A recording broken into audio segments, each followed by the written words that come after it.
Hey, what's up, y'all? My name is Chris Abbott, but all my friends just call me Abbo.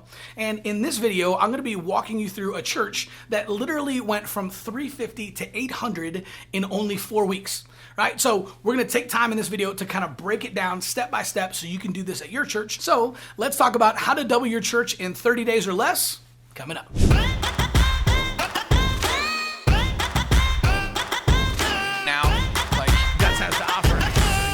Hey, what's up, y'all? Welcome back. If we're meeting for the first time, this channel is dedicated to helping you as pastors and church leaders be more effective at using social media and technology in order to be able to reach the next generation and attract new visitors for Jesus. What we want to do in this video is something a little bit different. A little while back, I had a friend of mine who called me up and asked for my help because he was actually moving churches, right? As a 5-year-old church plant, they were running about 350 people, and they were moving from an elementary school to a high school across town. So any of you guys who are church planners or you've been a part of a church plant that has ever moved buildings before, typically what happens is you actually lose half your people, right? You don't gain. I've been a part of 4 different church plants and all of them lost people whenever they moved buildings. So we knew that we had a pretty big task ahead of us. Here's probably what I would do here, man. I would do this, and this, right? And he said, okay, thanks, man, right? Then he calls me back and says, hey, shoot, I don't know how to do any of that stuff, man. Can I just hire you to do that for me? So I'm going to break down for you the exact strategy that we used at that church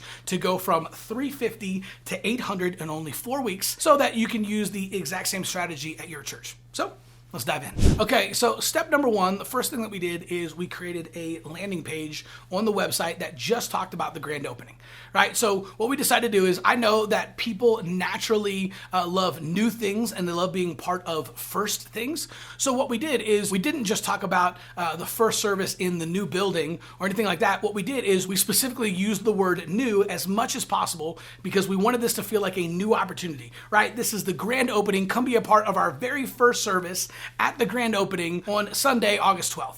Right? So now what's going to happen is this is going to feel like this brand new thing and you're going to have a lot of people, right? We're going to engage everyone who's in the church. They're going to want to come be a part of the grand opening, but we're also going to engage all these people outside the church because they love being a part of first things, something new, right? And there's only one chance to be a part of the first service, right? So we called it a grand opening and we created a landing page that gave all of the details about the grand opening and then had a specific call to action to plan a visit. All right, step number 2 is the pastor made a selfie video, right? So he literally just grabbed his phone and just shot a quick selfie video of him inviting people to the grand opening and telling people a little bit about their church and then inviting them to plan a visit to the grand opening. Now, if you've never done a selfie video before, here's just a couple of quick do's and don'ts, right? You want to make sure to hold the selfie video yourself. You don't want to have somebody hold it for you. It just works better that way. Again, I don't know why, but it does. And you want to make sure that you don't have any lower thirds or logos or background music or motion graphics,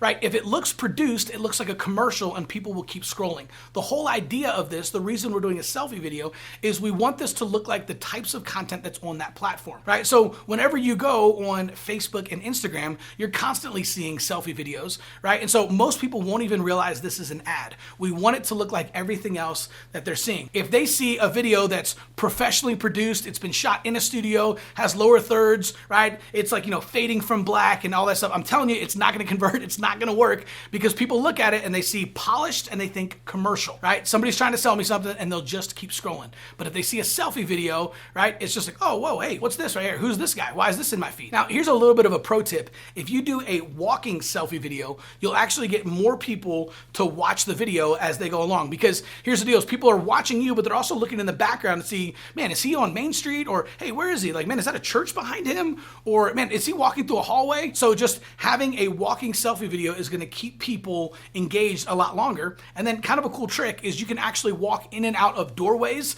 Those will create natural transition points in our brains. And so it kind of resets people's attention and they start looking to see what the new room looks like, or you just walked outside or you just walked inside, right? And they're looking around.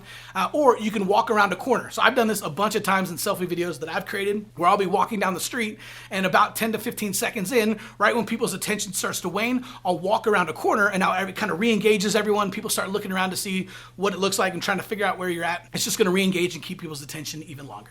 Okay, so step 3 is we uploaded that video to Facebook, and then we created a Facebook ad to send people from Facebook to his landing page so that they could plan a visit for the grand opening. So what we did is we actually created a traffic ad, and since he was moving from one building to another, right, and it was a couple miles away, kind of on the other side of town, what we did is we actually dropped a pin on the location of the new high school that they were going to be moving into, and we targeted everyone within 10 miles of that high school, right? So we were hoping that as many people as possible that lived near the elementary school would come with us, but we wanted to make sure to engage a bunch of new people and kind of announce this new grand opening to everyone that lived within driving distance of the new building. So we dropped a pin on the new building, pulled out a radius of 10 miles, and then we targeted everyone between the ages of 18 and 65 plus. Now, the cool thing is he started getting plan your visits to the grand opening the very first week. He ended up paying about 30 cents per click on his Facebook ad, which is really good, right? Typically in the church space, you always want to be below $1 per click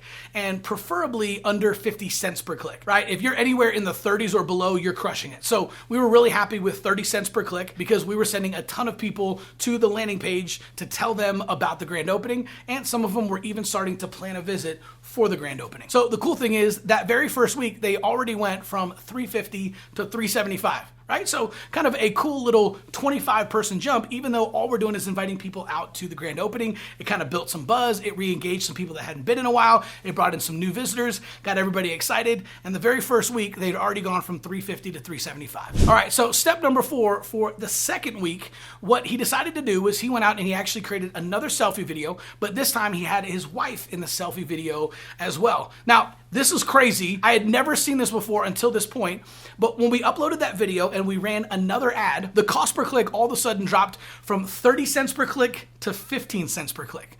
Okay, now this is something that I teach all the time now, but this was the very first time we've done it, is that we've noticed that if you are a male pastor, one of the best things that you can do is have your spouse with you in the video, right? For whatever reason, it always lowers the cost per click, it increases conversions, and you get a lot more people to your landing page, right? So we realized, oh my gosh, all right, we're now at 15 cents per click. And if you think about that, that's kind of crazy, right? Imagine being able to give Facebook $1, and for every dollar you give Facebook, they send 6 people from your city to your church website to learn more about your church.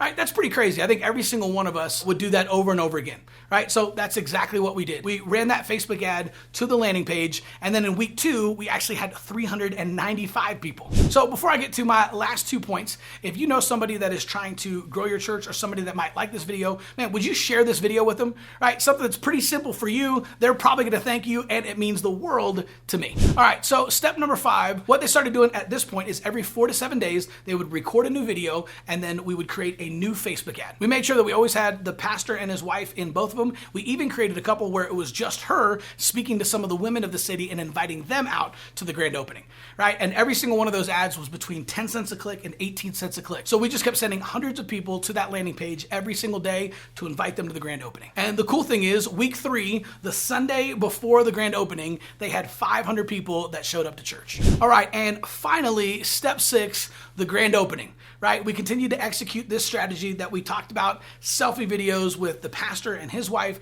We swapped out the videos every 4 to 7 days. We kept everything in that kind of 10 cents to 18 cents per click range for those last 3 weeks. And lo and behold, we ended up having 60 new families who signed up and planned a visit to the grand opening. And when they showed up on Sunday morning, they had 800 people that showed up to the grand opening in the brand new building, right? So again, if you've ever been a part of a church plant before, you know what a massive deal this is. Typically, you lose half your people, and instead, they more than doubled, right? 350, and 4 weeks later, they ended up having 800 people at the grand opening. And you want to know the best part? They had 30 people that raised their hands to receive Christ in that grand opening service. How cool is that? So here's what's cool. You can see this text message right here. So I texted him and said, hey, how'd it go today, bro? Right? And he said, man, we had almost 800 in attendance, 30 hands raised to receive Christ, and we are ecstatic, right? And then he sent me the last 5-week numbers, right? They had 350 the week before we started executing the strategy, right? And then 375, 395, 500, and then 800 people at the grand opening. Now, I know some of you guys are wondering, okay, well, Abbo, that's great. They had 350, they went to 800, right? But how many of those people actually stuck around? Well, the great thing is they settled at about 700, right? So literally every single week week from then on at the new building, they were running right in that 700 range. So they legitimately doubled their church inside of 30 days. Okay, so here's the deal. Again, I just walked you through step by step everything that they did in order to go from 350 to 800 in only 4 weeks. We kind of walked you through the strategy, the step-by-step blueprint, even talked about some of the plan your visit strategy and the selfie videos. So now you know exactly what to do so you can go execute this at your church. But if you want a little bit of help, or you'd like to just jump on a strategy call and chat about what it would look like for us to kind of execute this for you, then simply go over to churchgrowthagency.com or click on the link in the description below. We'll see you soon.